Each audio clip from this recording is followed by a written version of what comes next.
Минск – это один из первых городов, который был занят уже 27-28 июня 1941 года. Минск был занят немцами.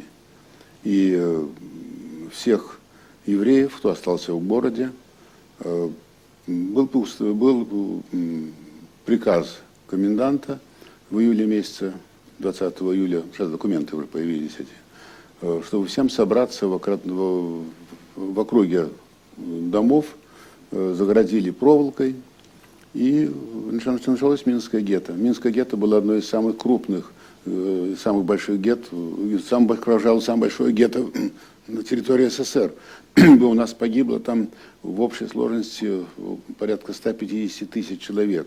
Из них около 50 тысяч это немцев, которые привезли из Германии немецких евреев. Им сказали, что их везут в Палестину, а привезли к нам и выгородили в 1941 году. Это было, выгородили в гетто им территорию, и вскоре их всех уничтожили. А Минское гетто существовало до 21 октября 1943 года, как существовало периодически, убивали часть людей, проволочный забор переносили, территория сужалась. И так это длилось все эти годы. Что такое гетто, надеюсь, рассказывать не надо всем тем, кто пережили войну. Это ожидание смерти. Ожидание смерти, притом это поэтапное проводилось. Были акции, погромы называемые, когда вот первый погром, помню, 7 ноября 1941 года, мы жили рядом с кладбищем, нас переселили туда. И почему-то сюда еще мама была жива, она погибла буквально через 2 недели. И старшие решили, что если погром начнется, то возле кладбища. Ну и рассудили, что уйти куда-нибудь подальше. Пошли к знакомым на другую улицу, на Хлебную улицу. Ну и закон пакости, говорят, еврейское счастье. Там, где мы жили, погрома не было, а вот на Сухой, когда мы пришли, был погром. Очень хорошо помню, это 7 ноября утром, когда нас выгнали из дому, загнали во двор хлебозавода, громадное количество людей, потом выстроили всех в колонну, так по 3, по 4 человека. Колонна буквально метров 50 в длину. Подгоняли машины, то, что называется сейчас душегубками, подгоняли машины. А мне было где-то порядка 7 лет, я в школу еще не ходил, и я очень просился сесть покататься. Не хотелось. Мама тащила хвост колонны, ее били прикладами. И так людей полную машину наполняли, потом машины приезжали за другими. Но мама меня каждый раз тащила хвост колонны, хотя и били прикладами, она спасала фактически меня и себя. И к 4 часа перестали возить, кончился рабочий день. Так мы остались живы после первого погрома. Потом было много погромов. Вот. Один из погромов, это было самый большой погром в Минске, что был, это было 2 марта 1942 года. Мы сидели в доме, мамы уже не было, только были соседи и родственницы наши. И у нас была выкопана яма под полом. И дедушка, мне казалось, что он был страшно древний, мне казалось, что ему очень много лет. На самом деле я сейчас намного старше уже его. Он нас спрятал в эту яму, забросал тряпьем и задвинул кроватью, которая единственная была. Сам спрятался в шкаф. И когда пришли немцы с полицейскими, никого не обнаружили. Он кашлянул в шкафе, его расстреляли. Мы прямо из-под пола земли видели эту печальную картину. Это был самый крупный погром. Потом погромы переходили периодически. Периодические погромы до последнего погрома, это было 21 октября 1941 года. Я каждый день ходил на русский район, назывался на русский, под проволоку вылезал, но не один, а вместе с товарищем. Звали его Майк. Как его на полное имя, не знаю, но он был на пару лет старше меня. И так как у меня отец был украинец, а мать еврейка, он знал все обычаи, праздники, знал, когда, что, где нужно. И всегда он взял меня с собой, мы ходили по домам просить милостыню. Вот, начиная с ноября месяца 1941 года, когда мама погибла в 1941 году, она ушла, чтобы меня спасти. Мама ушла из гетто в русскую территорию, чтобы просить кого-то, чтобы взяли меня с собой в деревню и спасти. Но она не вернулась. И он каждый день брал меня с собой, я ни разу сам не ходил. А вот в это утро, он сам иногда сам ходил, я оставался. И в это утро, дождливое утро было, и он мне сказал: знаешь, я не пойду, сходи сам. Мне страшно не хотелось одному идти. Вот, я не мог сказать, что нет, надо, кушать же надо было, что-то просить. Я пошел. И в этот день был последний погром, и он погиб. После, когда мы уничтожили гетто, я сидел, помню, на приступках газетного киоска у Западного моста в Минске, уже вечерело, и думал, ну что, идти обратно в гетто, сдаваться. И вдруг подходит ко мне парень знакомый, знакомый как внешне, я с ним не был дружен, с маленькой девочкой, и он был года на 4 старше меня. И говорит: ты что делаешь? Вот я говорю, что сижу, собираюсь, говорит, пойдем с нами, я знаю дорогу в партизаны. И вот он собрал нас за 3 суток на товарной станции в Минске, 10 человек, нас на 9 и девочка маленькая, это его сестра, ей было 6 лет тогда. И мы ушли пешком, босые, голые, 90 километров по бездорожью, в Пуховический район, в партизанский отряд. Он ходил, евреев выводил из гетто в партизаны и возвращался обратно. Вот мы 3 суток шли по этому бездорожью и пришли в партизанскую зону, партизанский отряд номер 5, 2-й Минской бригады.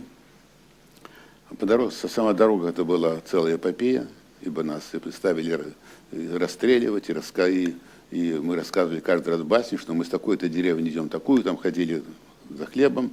Но, конечно, этому не верили. Вот уже когда вот-вот скоро будет партизанская зона, то нам сказали: нет, мы знаем, что вы жиды, и нас поставили лицом к кустам. Прошло много лет. Это не забывается.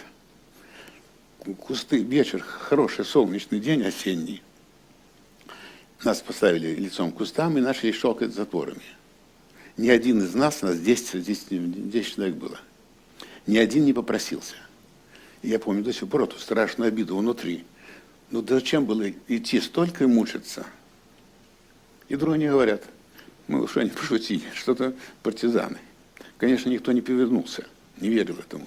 Тогда и каждого из нас повернули, и действительно оказались партизаны. Партизаны, переодеты в полицейскую форму.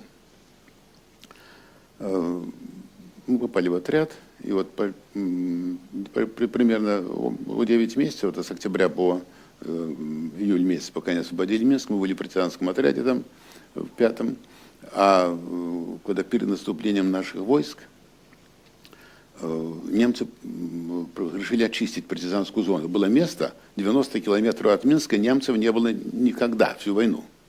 Была зона, куда немцы боялись идти, это болото. И когда немцы пустили регулярные войска, чтобы очистить территорию, мы все прятали их кто как мог в болоте, в прямом смысле слова, так, с руки расставив, чтобы не затянуло.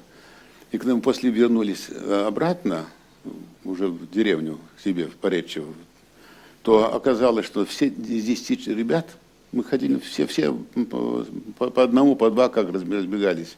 Вернулось 9, один не вернулся. Не вернулся то, что нас привел партизаны. Звали Йоська. Я как-то писал, вот у нас мы создавали сборник по воспоминаниям узников гетто в Белоруссии. Я писал о том, что вот жаль, что нас спас, и его нет. И вот история «Мир тесен». И вообще, когда было 50 лет уничтожения Минского гетто, это был 93-й год, в Минске нас собрало правительство Беларуси, оставшиеся в живых. И когда мы стояли у ямы, то есть памятника, собранного на народные деньги, называется яма, это в Минске, там были уничтожены те, кто 2 марта, самый большой погром.